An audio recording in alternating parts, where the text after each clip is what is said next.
नमस्कार दोस्तों, stock market studies में फिर से एक बार आपको बहुत-बहुत स्वागत है। तो आज इस वीडियो के अंदर मैं कुछ इम्पोर्टेंस कंपनी का अपडेट शेयर करने वाला हूँ, तो इस वीडियो को पूरा लास्ट तक देखना। सबसे पहले मैं डिस्कशन करूँगा मारुति सुजुकी के बारे में, क्योंकि Maruti Suzuki of India limited basically India के सबसे बड़े एक पैसेंजर व्हीकल बनाने वाला कंपनी है। और इसका जो मैनेजमेंट है, मतलब इनके जो बड़े एक अपडेट है, वो उन किसने दिया, आप खुद ही देख सकते हैं। उनके जो एमडी मैनेजिंग डिपार्टमेंट मतलब जो एमडी है, तो उन्होंने एक बहुत बड़ा अपडेट दिया और एक बहुत बड़ा चैलेंज सामने रखा कि उन्होंने बताया कि India must develop as a hub from high quality. मतलब इंडिया एक हब बनने वाले हैं, और वो भी किसके ऊपर, ऑटो सेगमेंट में, ऑटो मोबिलिटी सेगमेंट में। आप देख सकते हैं affordable mobility solution to be self मतलब रिलेंट। और वो भी किसने कहा, मारुति सुजुकी का एमडी ने कहा। तो उनके एमडी ने खुद कहा कि इस तरीके से जो इंडिया, जिस तरीके से चाइना प्रोडक्ट मैन्युफैक्चरिंग का हब है, उसी तरीके से इंडिया में भी ऑटो इंडस्ट्रीज का एक हब बनने जा रहा है अपकमिंग टाइम्स में। तो ऑब्वियसली जिस तरीके से गाड़ी का डिमांड भी बढ़ रहा है, जिस तरीके से ऑटो इंडस्ट्रीज का डिमांड बढ़ रहा है, उसके अकॉर्डिंग पैसेंजर व्हीकल्स का जो डिमांड है बहुत तेजी से ग्रोथ हो रहा है। और उसके अकॉर्डिंग ये बात भी गलत होगा कहना कि ये इन्होंने जो मतलब जो न्यूज़ के माध्यम से जो डेटा अपडेट दिया, उस डेटा फ्यूचर में जरूर देखने को मिल सकता है। इसलिए मैं मारुति के ऊपर सिर्फ ट्रस्ट इसीलिए नहीं करता हूँ क्योंकि इसका मैनेजमेंट फ्यूचर देखने के लिए माहिर है। क्योंकि जो व्यक्ति फ्यूचर देखते हैं वही कंपनी सक्सेस होते हैं।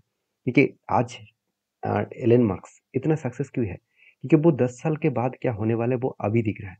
वो अभी वो उसके ऊपर काम कर रहे हैं। तो इसीलिए जो व्यक्ति फ्यूचर दिखेंगे, जो फ्यूचर को ठीक ठाक से प्रेडिक्शन कर पाएंगे, वही सक्सेसफुल होगा। मार्केट में भी सेम टू सेम है। अगर आप सही कंपनी को चूज कर लिया सही टाइम में, तो वो आपको मल्टीपल रिटर्न जरूर देंगे। तो मारुति सुजुकी के ऊपर मुझे देखना है कि कंपनी में कितना स्ट्रेंथ है। अगर मैं इसके बारे में चर्चा करूँ तो आप ध्यान से देखना, कंपनी के ऊपर जो डेटा है, उस डेटा के अकॉर्डिंग कंपनी के ऊपर जो चार्ट पैटर्न्स बना था, तो मैं आपको यही बता कि इस कंपनी के ऊपर अपकमिंग टाइम्स में धमाका देखने को मिला है, क्योंकि इस तरीके से न्यूज़ के कारण कंपनी में आज नहीं तो कल तो रीबैक होगा। और कंपनी 2025 में ही इलेक्ट्रिक जो कार्स है, इलेक्ट्रिक व्हीकल्स जो है, वो first electric passenger vehicle market में लॉन्च करने जा रहे हैं। तो देखिए मारुति इतने दिनों से मार्केट में इलेक्ट्रिक व्हीकल नहीं लेके आए, बाकी सारे कंपनीज लेके आ चुके हैं। तो जब मारुति इस सेगमेंट में एंटर होगा, तो बाकी कंपनी का तो होश ही छूट जाएगा, क्योंकि सबसे अगर एफोर्डेबल प्राइस में, सस्ते प्राइस में कोई भी गाड़ी बेचते हैं वो है मारुति। क्योंकि आप सभी जानते हैं मारुति के 800 कितनी ज़्यादा बेचा गया, और मारुति मारुति के सुजुकी स्विफ्ट जैसे प्रोडक्ट भी कितनी ज़्यादा बेचा गया।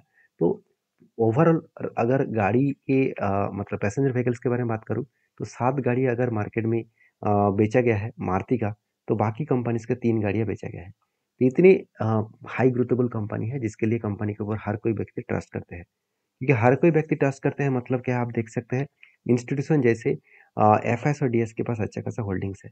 हाँ, आप कह सकते हैं कि एफएस ने तो सर माल बेच दिया, तो अब क्या होगा? देखिए एफएस ने बेचा, उसका डायरेक्टली फायदा सीधा-सीधा कौन उठाया? डीएस ने उठाया। मतलब एक इंस्टीट्यूशन ने बाय किया और दूसरे इंस्टीट्यूशन ने इसको सेल किया।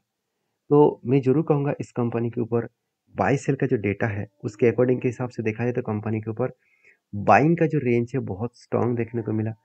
और मतलब एफएस ने जिस तरीके से बाय किया, वो डेटा यहाँ पे स्ट्रॉन्ग देखने को मिला।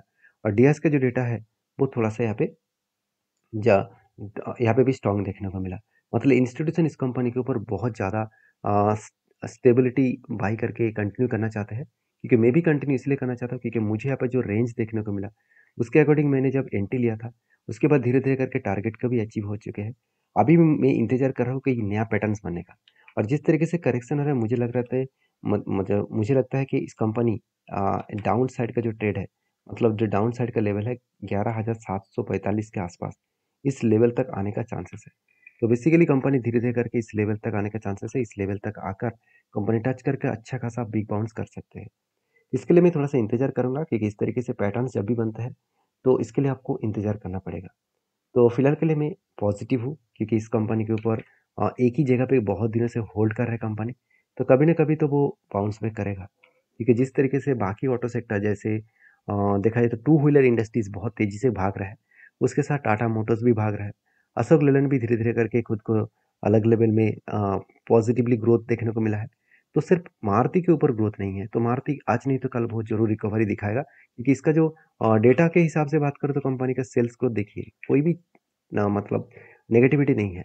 प्रॉफिट ग्रोथ भी देखिए स्ट्रांगली यहाँ पे प्रॉफिट ग्रोथ है। तो जो कंपनी का सेल्स ग्रोथ, प्रॉफिट ग्रोथ इतना स्ट्रांग है, वो कंपनी तो रिकवरी करेगा, वो कंपनी तो स्ट्रेंथ दिखाएगा।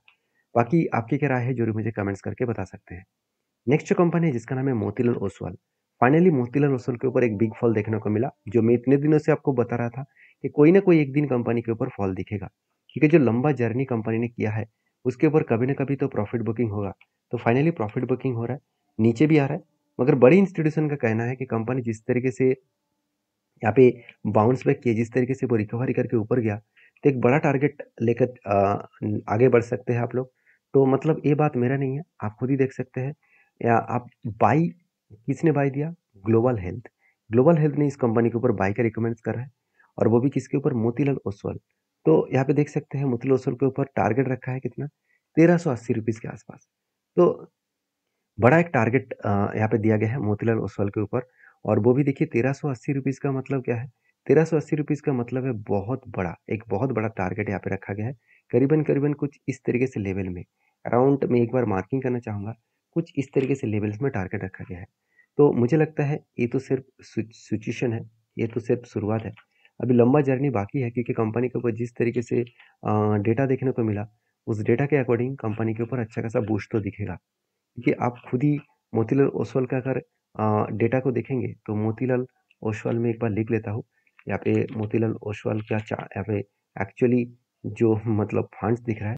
अभी देखिए इसका सेल्स ग्रोथ देखिए, रेवेन्यूज में कोई भी आपको डाउट नहीं रहेगा, हमेशा रेवेन्यूज बढ़ता चला गया, क्योंकि सेबी इतने सारे करेक्शन, इतने सारे रिजल्ट ले आने के बाद भी इस कंपनी के ऊपर कोई भी इफेक्ट नहीं आया। उसके बाद प्रॉफिट ग्रोथ के बारे में बात करूँ, तो प्रॉफिट ग्रोथ भी बहुत स्ट्रांगली यहाँ पे ग्रोथ हो रहा है। मतलब सेल्स एंड प्रॉफिट दोनों ही बेस्ट तरीके से यहाँ पे ग्रोथ होता हुआ देखने को मिले, और यही ग्रोथ जो कंपनीज को आगे बढ़ाने के लिए काफ़ी है। बाकी इस कंपनी के ऊपर आपके क्या व्यू है, जरूर मुझे कमेंट्स करके बताना। कंपनी जिस तरीके से हाई लेवल में ग्रोथ कर रहा है, उस हाई लेवल के बेसिस में कंपनी आगे बढ़ सकते हैं। तो बाकी आपकी क्या ओपिनियन है, आपकी क्या राय है, जरूर मुझे कमेंट्स करके बता सकते हैं। तो इस मोतीलाल ओसवाल के ऊपर जो चार्ट पैटर्न्स बना है, उसके अकॉर्डिंग मैं एक ही बात कहूँगा कि मुझे इसके बीच में एक ट्रेड मिल चुके हैं। देखिए एक बार, दो बार, तीन बार, चार, पाँच, छः, छः के छः बाइंग कैंडल बने, इसका रेंज निकल के आया करीबन 21%। तो जब भी नीचे आएगा, मतलब इस सपोर्ट लेवल को ब्रेक करके 720 रुपीज़ को ब्रेक डाउन करके अगर नीचे आए, तो वो करंट जो लो लेवल है, 590 का जो लेवल है, इस लेवल तक आने का चांसेस है। अगर इस लेवल तक आए, तो यहाँ पे क्या बन सकते हैं? एक एंटी बन सकते हैं, और यहाँ पे टारगेट बनने का चांसेस है। मतलब एक बेस्ट तरीके से एंटी पॉइंट्स एंड बेस्ट तरीके से टारगेट पॉइंट्स यहाँ पे देखने को मिल सकता है। तो मुझे लगता है जो सिचुएशन है उसके अकॉर्डिंग एक अच्छा खासा big bounce and big journey यहाँ पे देखने को मिलने का चांसेस है। तो मैं इसके लिए इंतजार कर रहा हूँ इस पॉइंट तक आने के लिए। तो बाकी आपके क्या ओपिनियन है जरूर मुझे कमेंट्स करके बता सकते हैं। नेक्स्ट जो कंपनी उसका नाम है angel one. Basically angel one के बारे में बात करूँ, तो एंजल वन का भी सेम टू सेम हालत है। इसका भी अगर चार्ट को देखा जाए, तो कंपनी इसके ऊपर देखिए लगातार एक जर्नी होने के बाद, एक बिग बाउंस होने के बाद एक बिग क्रैश भी हो चुके हैं। उसके बाद देखिए वही सपोर्ट लेवल को वो टेस्ट किया है, उसके बाद कंपनी रिकवरी भी कर रहा है। इसी के बीच में एक पैटर्न्स भी क्रिएट हो गया, यहाँ पे भी एक बाइंग पैटर्न्स देखने को मिले। एक दो तीन चार के चार बाइंग कैंडल्स बने, जो करीबन 35% के आसपास है। तो 35% के आसपास यहाँ पे बाइंग कैंडल देखने को मिला। उसके बाद देखिए धीरे धीरे करके करेक्शन होता भी देखने को मिला है। तो मुझे लगता है वो इजीली इस लेवल तक आएगा, उसके बाद यहाँ से फिर से बाउंस बैक करने का कोशिश करेंगे। तो मैंने क्या किया, यहाँ पे इस लोअर साइड में करीबन 2120 रुपीज़ के आसपास यहाँ पे मैंने एंट्री लेकर रखा हूँ, क्योंकि मैं इस कंपनी को कंटिन्यू करना चाहता हूँ। क्योंकि एंजल वन के ऊपर जिस तरीके से यहाँ पे ट्रेंडिंग देखने को मिला, जिस तरीके से यहाँ पे बाइंग का रेंज देखने को मिला, मुझे लग रहा है अच्छा खासा जर्नी यहाँ पे होने का चांसेस है। बाकी आपके क्या ओपिनियन है इस कंपनी के ऊपर जरूर कमेंट्स करना, क्योंकि जिस तरीके से यहाँ पे सिचुएशन क्रिएट हुआ है, वो आगे बढ़ने के लिए बहुत स्ट्रांग है, वो आगे जर्नी होने के लिए बहुत स्ट्रांग है। तो क्योंकि इसका लाइफ टाइम जो हाई है, अगर उस लेवल तक गए, तो जो एंटी जो यहाँ पे एंटी मेरा था, उस लेवल से अगर टॉप लेवल तक देखूँ, तो 80% तक जर्नी होने का चांसेस है। और मैं इस 80% लेवल तक के लिए इंतजार करूंगा। अगर इस टारगेट मुझे 2 साल में मिले, तो भी कोई फर्क नहीं पड़ेगा, क्योंकि 2 साल में अगर 80% का रिटर्न, मतलब एवरेजली 40% के आसपास रिटर्न मिलने का चांसेस है। तो आप इस कंपनी के ऊपर एक बार रिसर्च करके काम करना, क्योंकि कंपनी का स्ट्रेंथ बहुत आपको स्ट्रांग लगेगा। क्योंकि आप खुद ही देख सकते हैं कंपनी के ऊपर। देखिए जो फाइनेंशियल डिटेल्स है, अगर उसके में एक बार आपके सामने यहाँ पे एंजल वन को एक बार लिख लूँ, एंजल वन में एक बार आपको डेटा को लिख लूँ, तो आपको खुद पता चलेगा। तो आप देख सकते हैं रेवेन्यूज़ में कोई भी चेंजेस नहीं है। हर साल में खुद का रेवेन्यूज़ एक अलग लेवल में ग्रोथ हुआ। उसके अकॉर्डिंग प्रॉफिट के बारे में बात करूँ, तो यहाँ पे भी सेम टू सेम हर साल में कंपनी का प्रॉफिट ग्रोथ बढ़ते चले गए। कोई भी एक साल ऐसे नहीं लगेगा कि हाँ, चलो प्रॉफिट ग्रोथ कम हो गया, सेल्स ग्रोथ कम हो गया। ऐसे बिल्कुल नहीं। कंपनी ठीक-ठाक परफॉर्मेंस कर रहा है, अच्छा खासा परफॉर्मेंस कर रहा है। तो इसके लिए मैं बुलिश हूँ इस कंपनी के ऊपर, क्योंकि वॉरेन बफेट जी की एक बात को याद रखना कि अच्छी कंपनी अगर आपको सस्ते में मिले, तो उस कंपनी के ऊपर आपको फोकस होना चाहिए। तो मैं भी फोकस रखा हूँ, आपके क्या फोकस है? ज़रूर मुझे कमेंट्स करना। नेक्स्ट जो कंपनी है उसका नाम है मतलब आप देख सकते हो इंडो कोस्ट स्पेन लिमिटेड। तो Indo Cotspin Limited basically एक से 37 करोड़ का कंपनी है। छोटा सा कंपनी है, फिर भी इस कंपनी के ऊपर बोनस का अपडेट है। 10 सितंबर मतलब पिछले दिनों में ही कंपनी 10 के बदले 7 शेयर देने देने वाले थे। तो फाइनली वो शेयर मिल चुके हैं। कितने सारे दोस्तों को मिला ज़रूर मुझे कमेंट्स करके बता सकते हैं। मिलते हैं नेक्स्ट वीडियो में, तब तक के लिए धन्यवाद।